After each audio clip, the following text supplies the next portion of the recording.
சின்னம்மா கொடுத்துருக்காங்க. நான் ஸ்கூல் படிக்கிற காலத்துல இருந்து, நான் பிறந்ததுல இருந்து எனக்கு வாயில வச்சிருக்காங்க விசிலு. புரியுதா? என்ன நான் ஸ்கூலுக்கு போகும்போது பஸ்ல போனா அப்ப விசில் அடிச்சிருக்காங்க. ஆமாவா இல்லையா? ஹலோ வளர்ந்தவரா கரெக்டா இல்லையா? அதனால எதுவுமே பொய் சொல்ல மாட்டான். உங்களுக்கு வேணா இந்த விசில் வந்து விஜய் சாரு கொடுத்த சின்னமா இருக்கான். ஆனா என்னை பொறுத்த வரைக்கும் இது ஒரு விளையாட்டு பொருள். புரியுதா? நான் குழந்தையா இருக்கும்போது என்னை வந்து சோறு ஊட்டும் போது எங்க ஆயா வந்து விசில் அடிச்சுதான் சோறு ஊட்டுறோம். நீங்க எதிர்பார்த்தீங்களா?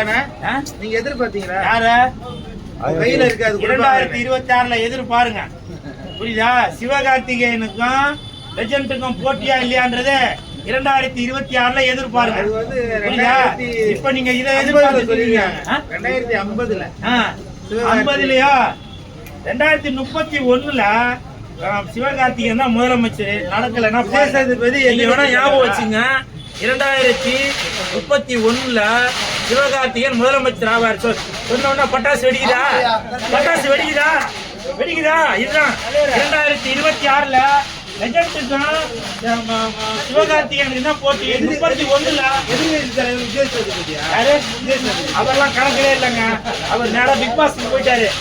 புரியுதா? பிக் பாஸ்க்கு போயிட்டாரு விஜய் சேதுபதி. அவர்லாம் கணக்கிலே இல்ல. ஓகே, ஆரம்பிச்சாச்சு ஆடி வந்துட்டு. சும்மா நான் வெட்டியா பேசிக்க மாட்டேங்க. செயல்ல பாருங்க. நான் பேச வார்த்தை இங்க தெரியல, பட்டாசு அங்க தெரியுதா? இதெல்லாம் நான் சொல்லி கொடுத்தா வெடிச்சாங்க. அவங்களுக்கு தெரியுது சிஎஸ்கே கட்சி 2026ல பட்டைய கலப்ப போகுது அப்படின்றது தெரியுது. அதனாலதான் பட்டாசு வெடிக்கிறாங்க. பாருங்க, வானம் வேற பொழியுது. இல்லன்னா என்ன பெட்டி இப்பவுமே சொல்லிக்கலாமா? இல்லன்னாக்கா இங்கதான் வந்து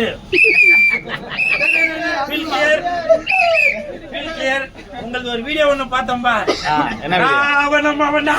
அவன் சும்மாதான்பா இருந்தான். சார் வந்து அவர் சும்மா ஒரு பூஸ்டாப் ஏத்தி விட்டு ராவணம்மா உண்டா அப்படின்னு அந்த கொடியெல்லாம் தூக்கிட்டு பார்த்தாது. நீங்க தானே அது